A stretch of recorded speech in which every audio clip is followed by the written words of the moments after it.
Tonight, 36 state governments sue Attorney General of the Federation over stamp duties collection.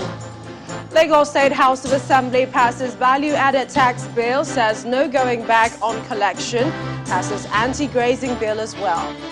A great day in Owerri as President Buhari promises support to Southeast in combating insecurity. And in Afghanistan, Kabul airport reopens after first flight of foreigners leave the country. Plus, international news from our London studio.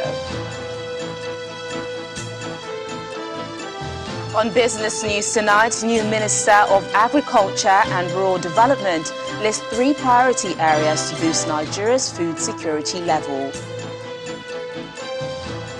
On sports news tonight, Oluwatobiloba Amusan becomes the first Nigerian athlete in history to win a Diamond League trophy in Zurich. And from the Federal Capital Territory, Duchess of Cornwall becomes first patron of Mirabel Center, takes stand against gender-based violence.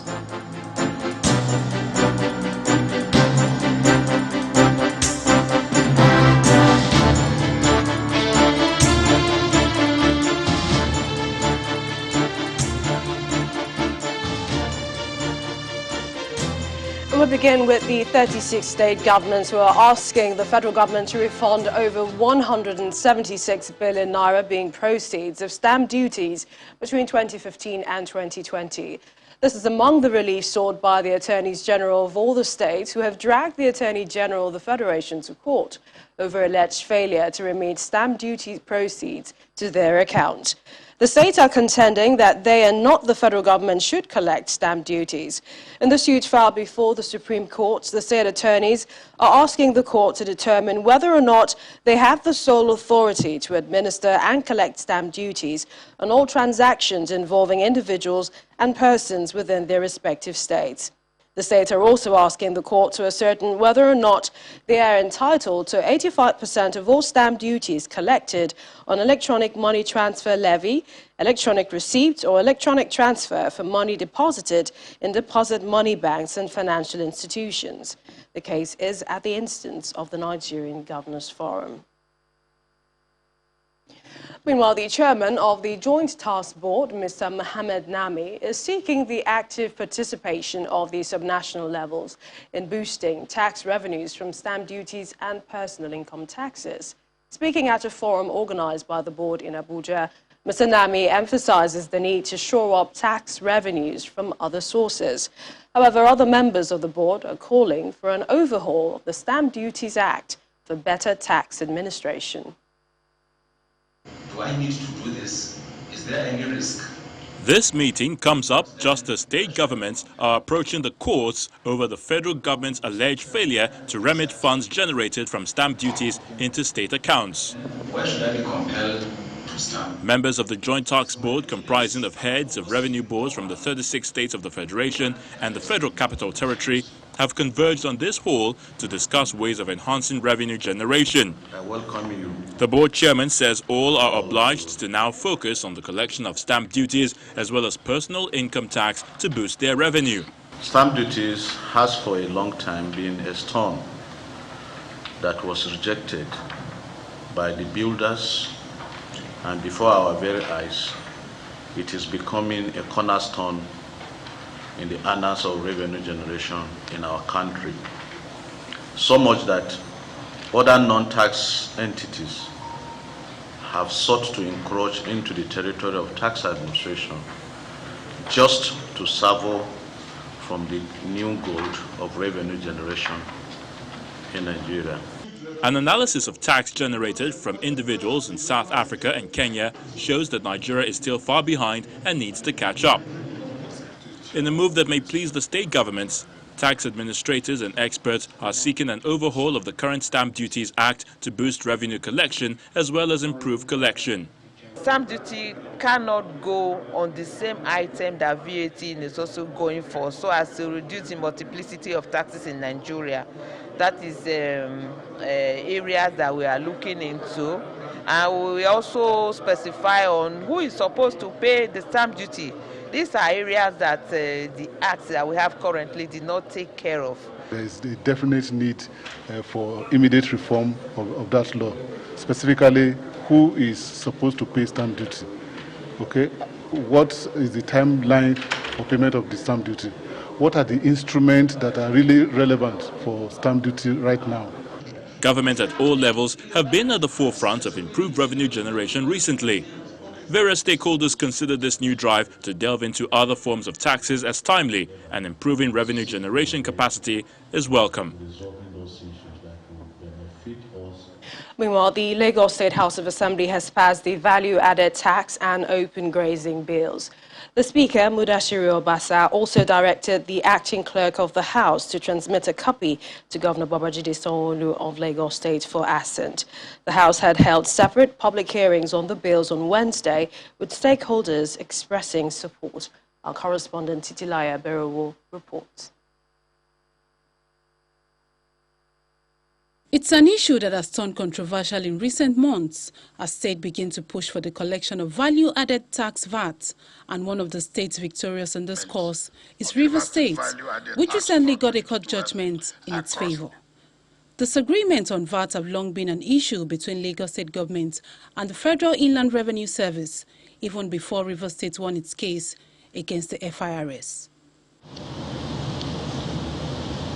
The state government is progressing towards taking charge of its own VAT collection after the House of Assembly passed a bill for a law to impose and charge value-added tax on certain foods and services. So I move that a bill for a law to impose and charge value-added tax on certain goods and services, provided for the administration of the tax and for other related matters, be read for the third time. I so move.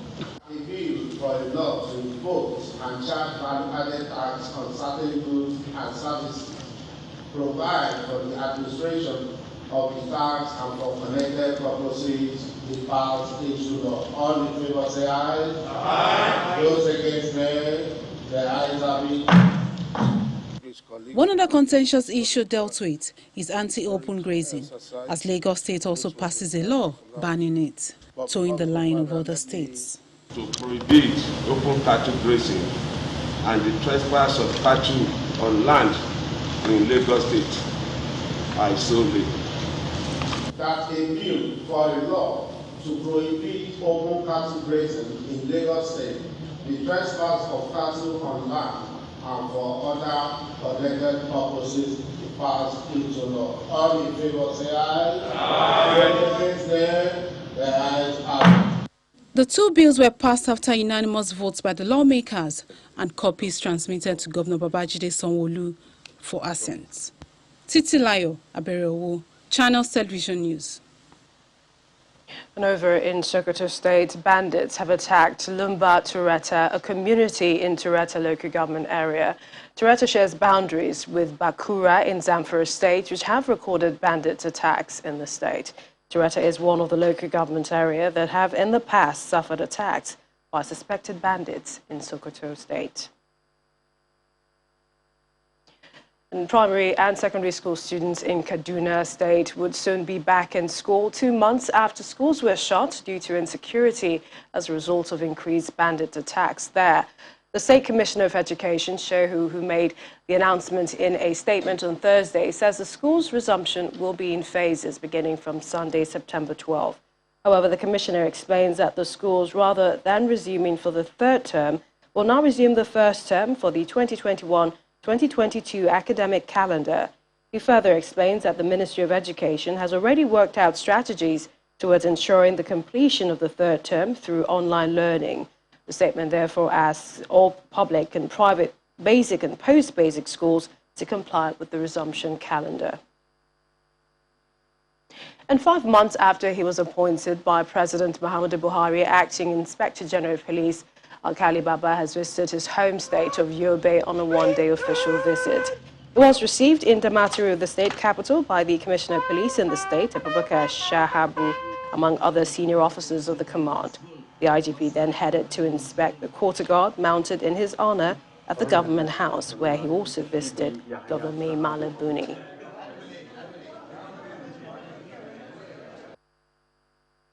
We have a lot to benefit in community policing. It is not something that is going to be available only in this country. It is international best practice now.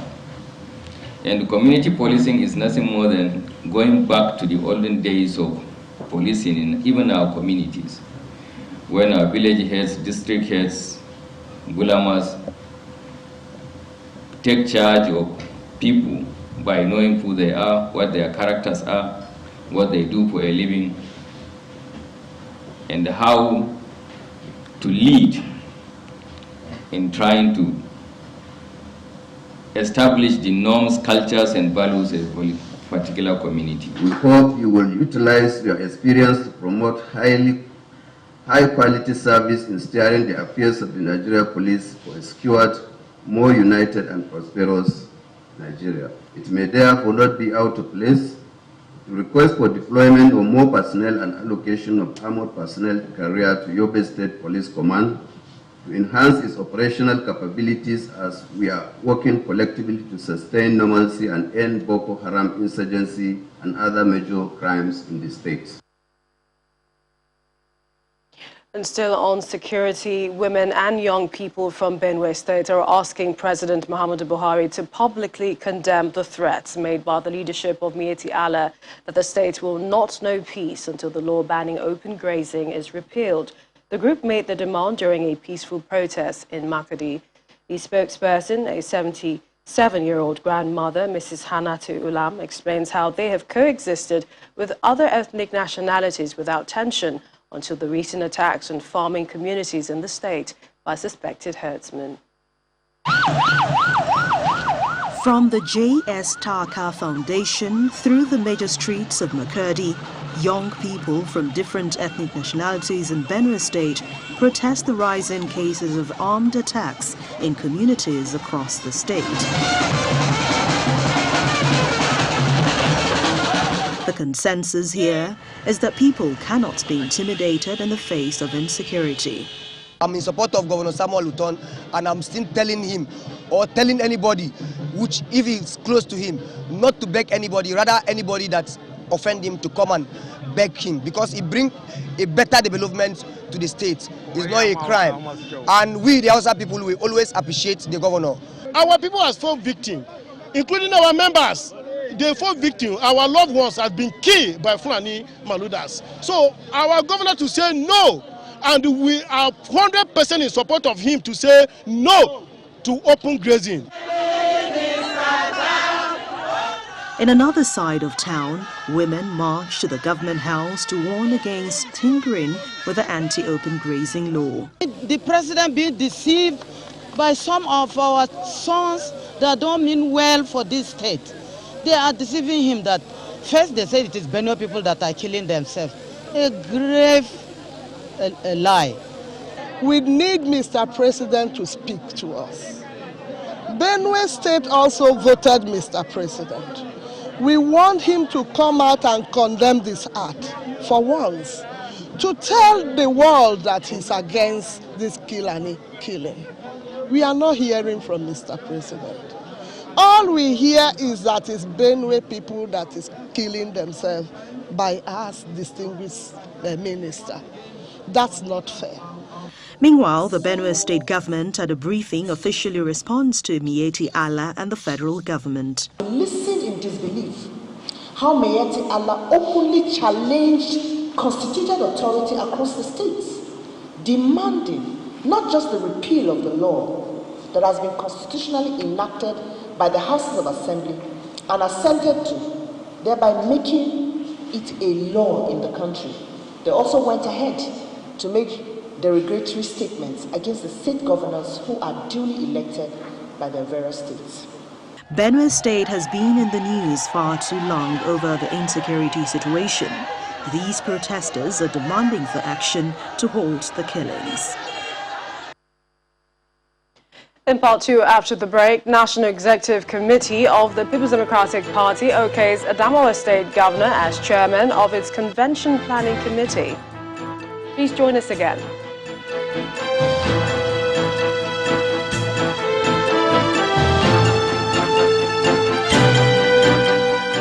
Welcome back. If you just joined us, you're watching the news at 10 live on Channels Television Lagos. A reminder of our top stories. 36 state governments sue Attorney General of the Federation over stamp duties collection. Lagos State House of Assembly passes value-added tax bill, says no going back on collection, passes anti-grazing bill as well.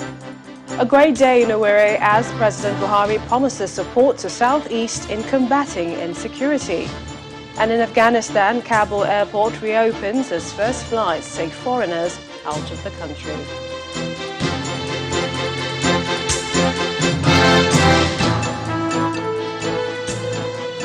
And we continue with one more story on security. Troops of Sector 2 Joint Task Force of the Northeast Operation Hadinkai have arrested a high-profile Boko Haram member. They have also raided Boko Haram improvised explosive devices material hubs in Damboa and Gashua local government areas of Borno and Yobe states. The Director, Army Public Relations, Brigadier General Onyema Nwachukwu, said the gains were recorded following the arrest of a wanted Boko Haram ISWAP terrorist, One Yawi Modu, along the Damboa-Wajiroka road. The troops also swooped on a urea fertilizer syndicate known for supplying terrorists with IED materials. A total of 281 50-kilogram bags of urea were recovered from the warehouses in the market, and 2 notorious Boko Haram distributors were also arrested.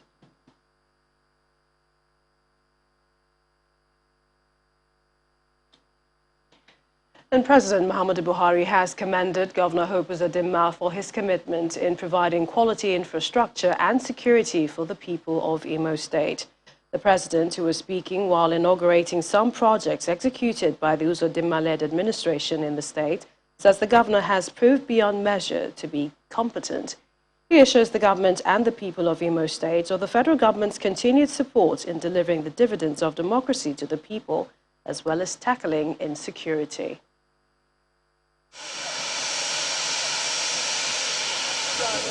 The governor of Imo State, Hope Uzodinma, and his counterpart in Ebonyi State, as well as Abia State governor represented by his deputy, gather at the Sam Mbakwe Airport in Owerri to welcome President Muhammadu Buhari.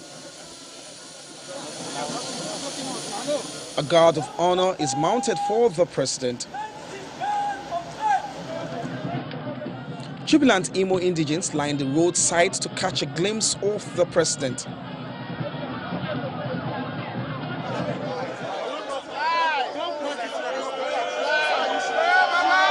The president moves in for the business of the day from the commissioning of the newly reconstructed Naze Poli Nekede Ihiagwa Road.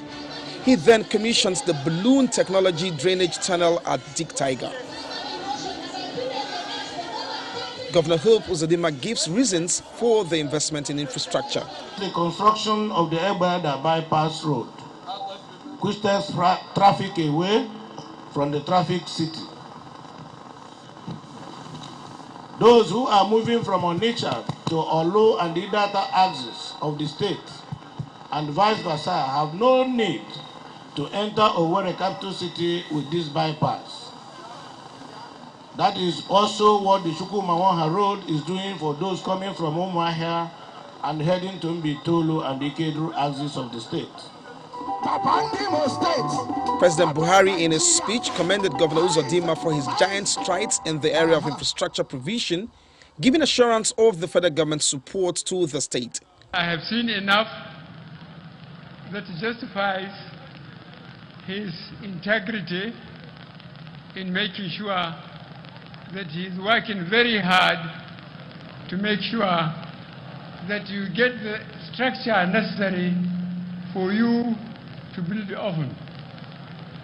I'm very impressed with what he has done because I have gone through the same problem at the center to make sure that infrastructure is what will enable the people to mind their own businesses.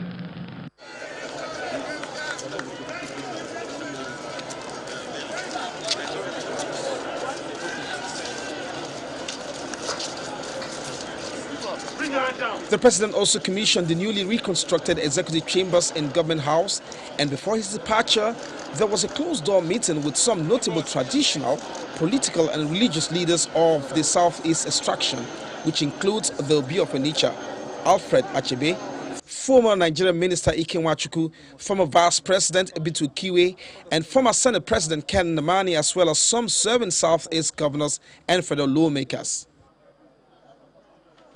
And from infrastructure development to party politics, ahead of the People's Democratic Party's convention in October, the National Executive Committee of the party has appointed Governor Ifeanyi Ugwuanyi of Enugu State as chairman of the Zoning Committee and Governor Ahmed Fintiri of Adamawa State as chairman of the Convention Planning Committee.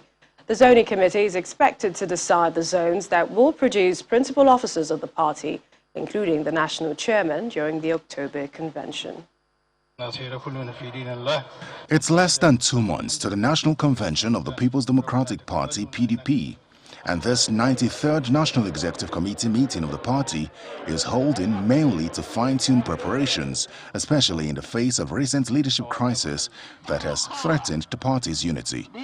This meeting is so important for us to come together and do the best we can to keep this party united. The meeting is presided over by the acting national chairman, Elder Yemi Akinwumi. I hereby inaugurate this history-making campaign council. Your Excellencies.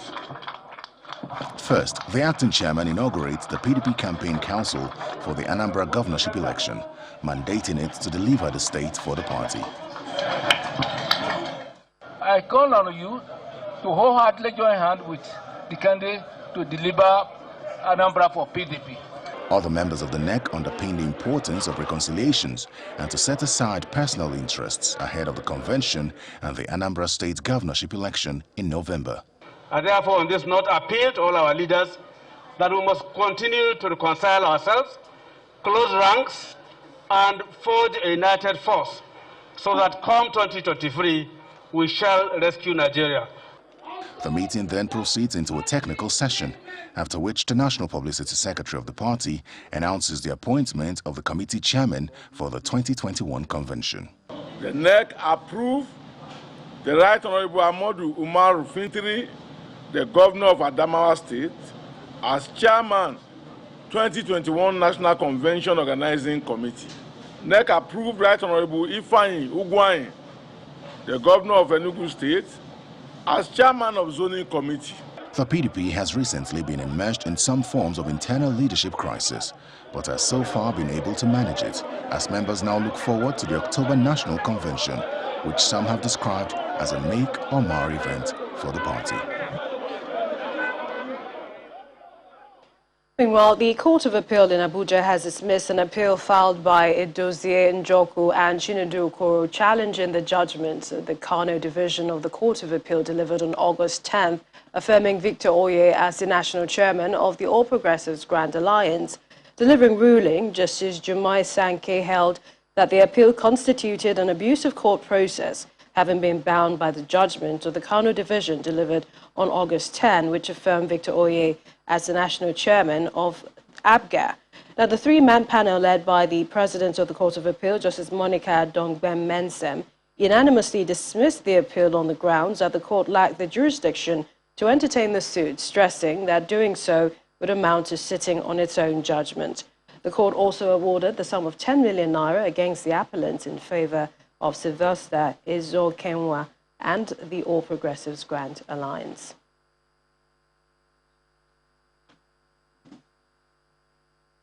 And when the news at 10 returns, school enrollment almost doubles in Kano State thanks to a school feeding program.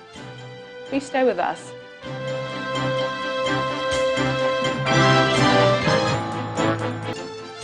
We're off to Abuja, where Terry Kumi has some more stories. Hi, Terry. Hello, Millicent. Begin from the courts. Now, a federal high court sitting in Lagos today declined to entertain a suit filed by a faction of the People's Democratic Party, PDP, seeking to restrain the party and any other member of the party from calling, summoning, or presiding over any meeting of the party whatsoever, except the meeting is one called by Dr. Uche Secondus. Justice Tijani Ringim declined to entertain the suit on the grounds that the suit was not ripe for hearing, since the defendants listed in the suit were yet to respond to it. Listed as plaintiffs in the suit are Honorable Eddie Olafeso, Alhaji Rashidi Olakunle Sumonu, Honorable Daisy Akinton, Honorable Bumi Janyo, and Honorable Wahab Owokoniran. They are seeking, among other reliefs, an interlocutory order of injunction restraining the first, third, fourth, and fifth defendants by themselves, their servants, agents, privies, or any member of the defendant whatsoever, other than the second defendant, from calling, summoning, or presiding over any meeting of the party whatsoever, including the meeting of any of the committee of the party, any congress of the party, the National Working Committee, the National Executive Committee, the National Convention, and all other organs or bodies of the party pending the hearing and determination of the substantive suit. Those listed as defendants are the PDP, Prince Dr. Uche Secondus, Elder Yomi Akinwumi, the PDP Deputy National Chairman South, Senator Suleiman Nazif, the PDP Deputy National Chairman North, Senator Ibrahim Tauri, National Secretary of the PDP, Independent National Electoral Commission, INEC, and the Attorney General of the Federation. At the resumed hearing of the matter today, counsel to the plaintiffs, Chimeze Ihekwazu San, told the court that his client's application was ripe for hearing following a ruling delivered by the court on the 1st of September, that all parties in the suit be put on notice while the court fixed today for hearing of the suit. Now, after a series of conflicting court orders resulting in the exclusion of the People's Democratic Party in the Independent National Electoral Commission's list of candidates ahead of the November 6th governorship election in Anambra State, the election umpire has now listed Mr. Valentino Zigbo's name along with his deputy, Lilian Enemo, as the PDP governorship flag bearers. This is as a result of the September 3 Court of Appeal ruling, which declared Valentino Zigbo as the rightful PDP candidate for the Anambra governorship election. To Kano State now, enrollment into the basic tiers of education in Kano has almost doubled from 1.2 million pupils to over 2 million since the school feeding program was introduced. Our correspondent Nanchin Vincent reports on the improved enrollment of school children in Kano State. Kano State is reported to have the largest share of the school feeding program under the Federal Ministry of Humanitarian Affairs, as truckloads carrying feeding utensils are seen at Kwali Primary School, Kano.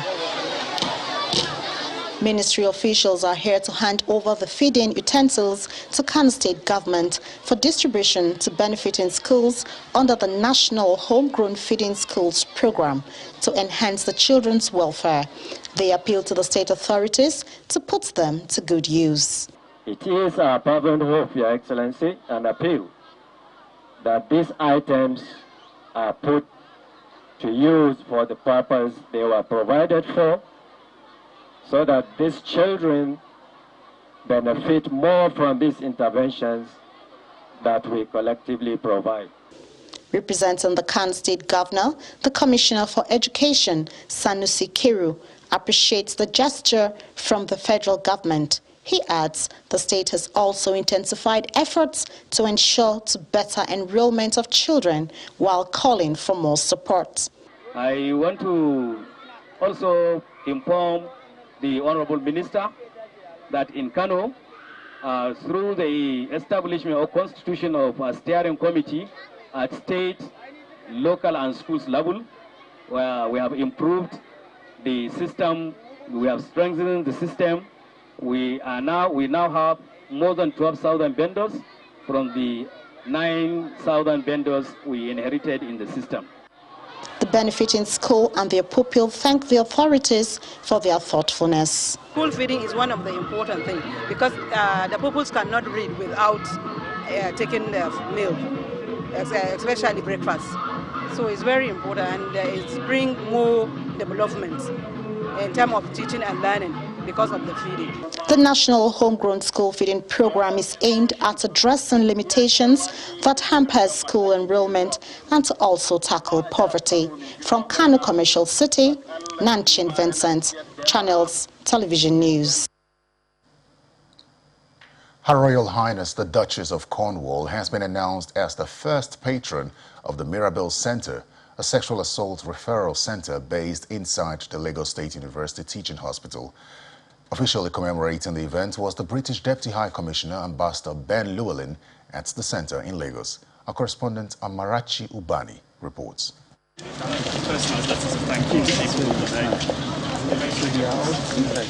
Founded in 2013 as a sexual assault referral center to provide free, holistic, high-quality medical and psychological services to survivors of sexual assault and rape, the Mirabel Center has handled more than 6,000 such cases in Nigeria, managed by Partnership for Justice with the cooperation of the Lagos State University Teaching Hospital, security agencies, the Lagos State Government, the media, and the British Council. The Mirabel Center has carried out its work from this small structure within the Lagos State University Teaching Hospital. Too small, in fact, to hold today's crowd, hence the movement towards a bigger hall. That is about to change, as the hospital is offering to pull it down and build a bigger one, while continuing to provide access to free healthcare services for survivors. We're looking forward to the building that was proposed, and we believe that that is going to ensure that they even provide a bigger volume of service to the entire citizenry of Lagos State.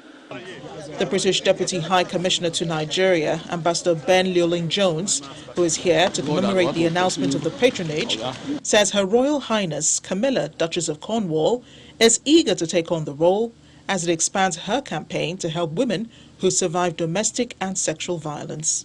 She really hopes the patronage can help elevate the profile of the Mirabel Center, get still more people to come forward with financial support, get still more victims to come forward, because there are so many people out there who need help. Founder of the Mirabel Center, Itoro Eze Anaba, is appreciative of the Duchess of Cornwall's patronage, which she hopes would provide relief from some of the challenges. The stigmatization continues, there's a low level of prosecution, the victimization in the community also continues, because at times the alleged perpetrator is a celebrity, is a rich person or is a known person. Domestic and sexual violence remains a major issue in Nigeria. The Duchess of Cornwall has personally commended the Mirabel Center as a trailblazing organization whose virtual work means that women no longer suffer in silence. Amarachi Ubani, Channel Television News. Governor Abdullahi Sule says he is ready for a partnership on mining, agriculture, education and other sectors between Nasarawa State and the United Kingdom. The governor was speaking when he hosted the British ambassador to Nigeria, Catriona Lang, in Lafia. Mrs. Catriona Lang says the British government is also excited to have a partnership with Nasarawa State. Sustainable and agriculture is a really important area for the UK, where I think it's noted we have good expertise.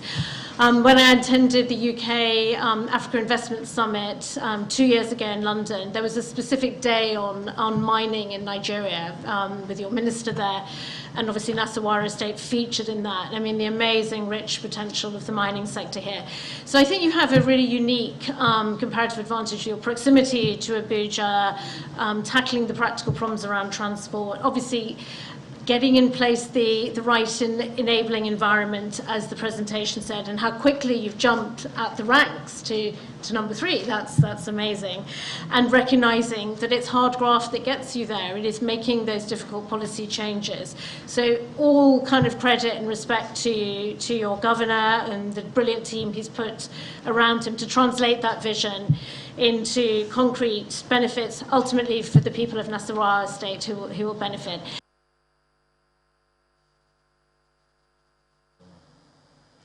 And that's all from the nation's capital. Over now to Teniola Shoboale for business news.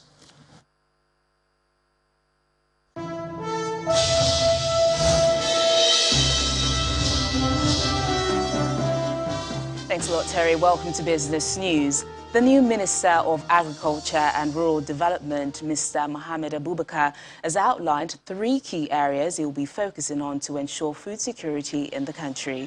This includes the full implementation of the Livestock Transformation Plan, mechanized agriculture, and the strengthening of extension services. He made this known as he assumed office in Abuja.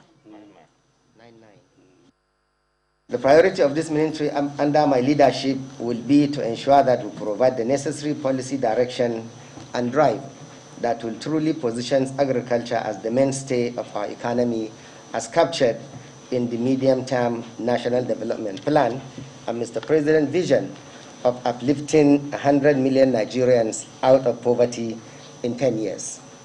In this regard, the Livestock Transformation Plan will be a priority due to its implication not just on food security and nutrition, but its overall impact in curbing insecurity in the country. In addition, research and extension services will be strengthened to ensure that best practices are translated into concrete deliverables in the agri and livestock value chain. And now Flour Mills of Nigeria PLC has released its financial statements for the year ended the 31st of March 2021, with results showing what the company considered as a resilient performance in a challenging business environment. At its 61st annual general meeting held in Lagos, the chairman of the board of directors, John Kumantaros, told shareholders that the group's performance is marked by investments in lucrative local content and point-of-sale route to market. Thank you. After a moment of silence to honor the demise of its former vice chairman, Alhaji Ahmed Joda, proceedings at the 61st Annual General Meeting of Flour Mills PLC kick off in earnest as the reports and audited accounts for the 2021 financial year of the company are laid before representatives of shareholders and directors. And we are satisfied with payment responses. The financial statement highlights an upturn across key performance indicators, with profit after tax increasing by 126% from 11.4 billion naira to 25.7 billion naira in 2021. Shareholders also get an 18% increase in dividends over last year. Working every year. The group's chairman attributes these results to its program of developing innovative products and investment in local content. Each year, 10% of our goods will be increasingly produced with local content, securing the local supply chain of raw materials, of maize, of sorghum, of wheat, of all the various products that we can get as raw materials here. So each year, look for innovation of how we integrate local content into our goods and provide the consumer the best consumer food products, not only in Nigeria, but soon in West Africa. Its backward integration program is another value addition that is helping the company to realize its purpose of feeding the nation. Today, we've just extended and acquired additional land on the sugar or the sweeteners value chain in Nasarawa, alongside the upland development we're doing in Sunti. We've just expanded further on the starches value chain with additional land we're acquiring for cassava growth in the Ogun State area. Now, these are commitments that we're making, and these commitments we're making are because that's the only way we can continue to produce the volumes and the quantity that we think the country needs for us to fulfill. Always remember that mantra, feeding the nation every day. Flour Mills PLC appears to have delivered an impressive top-line growth that attracts shareholders' commendation. My primary motive on behalf of the minority shareholders is to get a good return from our investment. And from the result considered today, we have seen 1 billion naira above the payout last year to shareholders. Flour Mills is one of Nigeria's leading food and agro-allied companies, delivering a wide range of products under the iconic brand Golden Penny. The company says it will continue to deliver superior long-term growth to emerge stronger.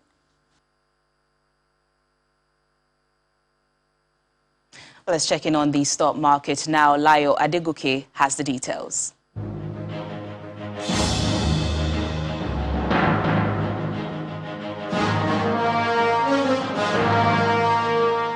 Thank you for joining us for the stock market report. The equities market is still in the negative territory for a 4th consecutive day due to extended sell pressure by some investors that are seeking to reap from some of the returns on their investment. Well, the benchmark index of listed stocks on the NGX closed once again in the red, but this time by just a tad of 0.01%, which translates to a 2 billion naira loss in the market's overall value. Let's look at the activity charts now. Volume of shares traded today further dipped by 1%. However, the value of equities transactions climbed higher by 4.49% to 3.34 billion naira and exchanged in over 3,500 deals. In sectoral performance, the indexes ended mixed, with the consumer goods, banking, as well as the oil and gas sector gaining, while insurance and the industrial goods counter recorded losses. Well, despite the negative market breadth, shares of UBA was among the biggest gainers for the day, up by 4.67%, while Cornerstone Insurance led the laggards. Its share price fell by 7.69% to close at 48 kobo. Well, it's just one more trading day left in the week. Let's hope the bull makes a comeback. That's the stock market report. I'm Layo Adegoke.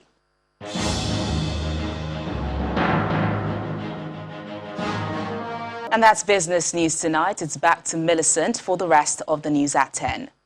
Thank you, Tani. More than 100 passengers, including UK and US citizens, have arrived in Doha, Qatar, after flying from Kabul airport on the first flight since Western countries finished evacuations from Afghanistan 10 days ago. A second flight is due on Friday. Qatar, a major transit point for Afghan refugees, says it worked with Turkey to swiftly resume operations at Kabul airport to allow the flow of people and aid. For more on the situation in Afghanistan and other international news, here's Simon Pusey on Around the World in 5. Good evening and welcome to the Channel Studios here in London with your international news around the world in 5. Protesters have taken to the streets in several parts of Afghanistan, defying Taliban pressure to stay at home. The Taliban have banned protests unless authorized by the Justice Ministry. In the latest demonstration, protesters chanting "We want freedom" were dispersed outside the Pakistan embassy. China has also pledged $31 million worth of aid to Afghanistan, including food supplies and coronavirus vaccines. Hong Kong authorities have raided the city's Tiananmen Massacre Museum a day after arresting 4 members of the civil society that ran it. The June the 4th Museum has for 2 years displayed information and historical items related to the massacre of student protesters in 1989. The museum is run by the Hong Kong Alliance, which has been accused of foreign collusion under the national security law. The reason for the raid was unclear. Morocco's long-ruling party has suffered a crushing defeat to liberal rivals in parliamentary elections. The Justice and Development Party saw its support collapse from 125 seats to just 12, far behind its main liberal opponents, the National Rally of Independence. Turnout in the parliamentary election was just over 50% higher than in 2016. Alarms have been triggered on board the International Space Station after the crew reported smoke and the smell of burning plastic. The incident centered on the Russian-built module which provides living quarters. The aging space station has suffered a number of failures over the years, and a Russian official recently warned of outdated hardware and failing systems. These include air leaks, misfiring engines and cracks. At least 14 people have been killed by a fire that broke out in a makeshift hospital for COVID-19 patients in North Macedonia. Footage shows a building in flames and a thick cloud of black smoke billowing into the air near a main road in the city of Tetovo. Firefighters put out the blaze in less than an hour. The deputy fire chief said the fire spread rapidly inside the building after oxygen cylinders exploded. Officials are investigating whether there were more victims. A wildfire has forced the evacuation of some 500 people from the Spanish southern resort of Estepona. The regional government said about 250 firefighters are operating to extinguish the fire. The 2 evacuated communities are called Abajeras and Forest Hills. Several roads were closed because of the blaze. Unusually large wildfires have raged in various parts of the world this year, fueled by extremely hot, dry conditions that some experts say are the symptomatic of climate change. North Korea has held a military parade to mark the communist state's 73rd founding anniversary. State media photos of the nighttime parade showed marching soldiers and workers in hazmat suits. Leader Kim Jong-un, who looked visibly slimmer, was seen among the unmasked crowds hugging children. State media also released images of fire trucks, tractors and fireworks at the parade. North Korea is currently suffering from food shortages and a deepening economic crisis due to the COVID-19 pandemic. And finally, a lyric from John Legend's Imagine has been projected onto buildings around the world to mark 50 years since the late Beatle released the famed track and album. You may say I'm a dreamer, but I'm not the only one. From the Houses of Parliament and St Paul's Cathedral in London to Times Square in New York, Imagine All the People Living Life in Peace has been beamed onto the sites to celebrate the anniversary. Lennon released the album Imagine in 1971, and its title track has long been considered one of the greatest songs of all time. I hope someday you'll join us. And that's your international news around the world in 5. Now back to the Channel studios in Lagos.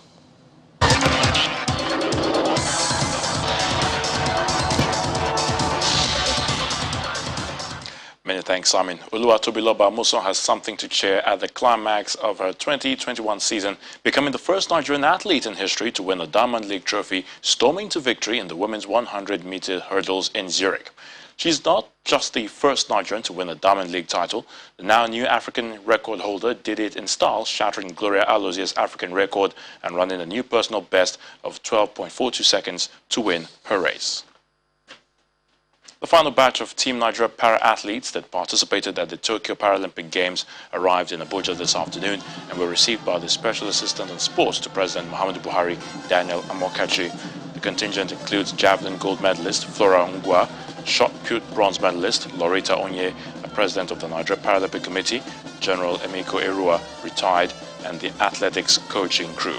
Amokachi hailed the track and field athletes for their outstanding performance at the Games.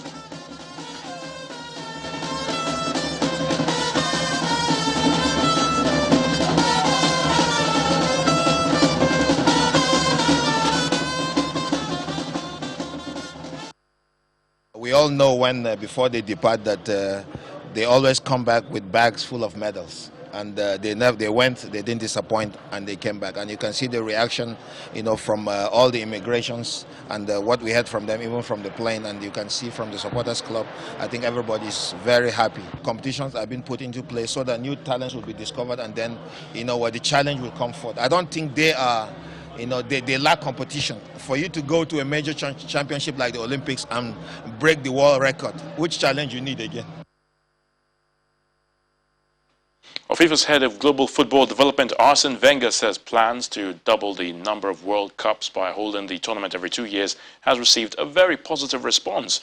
Mr. Wenger, the man fronting the proposals, has been pushing the idea for several weeks before holding a consultation with a group of around 80 former players and coaches in Doha, Qatar. He says a decision on the next steps for the proposal could be taken by FIFA as early as December. Overall, I think I have got a very positive response, but this decision is a democratic decision and will be made certainly by the 211 countries who are affiliated to FIFA. I think that we continue to consult people, and that's an ongoing process that will happen until December. After that, it's down to all the federations to decide what will happen. The Japan Football Association has withdrawn from hosting the 2021 FIFA Club World Cup due to the COVID-19 situation in Japan. Now, the annual football tournament at which the champions from the 6 global confederations compete along with the host nation's top team was due to be held there in the month of December. Now, the Club World Cup was last held in Japan in 2016, and the JFA had planned to host the 2021 edition as part of its 100th anniversary celebrations. And that sports news is back to you, Millicent.